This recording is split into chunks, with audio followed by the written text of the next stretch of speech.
যে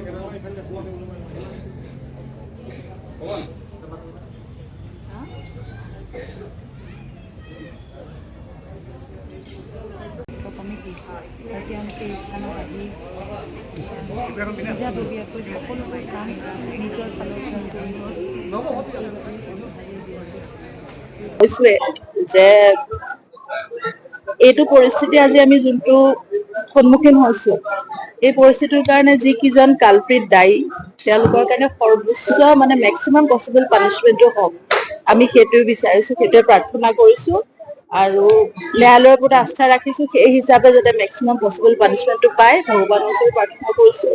ন্যায়ালয় প্ৰকৃতি সকলোৱে যাতে ন্যায় প্ৰতিষ্ঠাটো হওক আৰু সকলো ফালৰ পৰা সেই মানুহ কেইজন যাতে হাৰি যাব কোনো পধ্যে, সিমানে।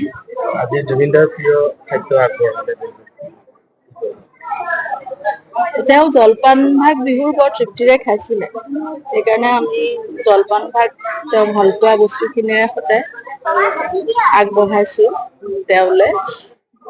কাৰণ এনে আমি কাইলে কৰো ঘৰত, কিন্তু কাইলে তেওঁ যোনটো আমাৰ সকাম কৰিছে মাহেকীয়া, গতিকে আজি আমি ইয়াত আহি তেওঁৰ জলপান ভাগ আমি আগবঢ়ালো। যতে আছে ভালে থাকক।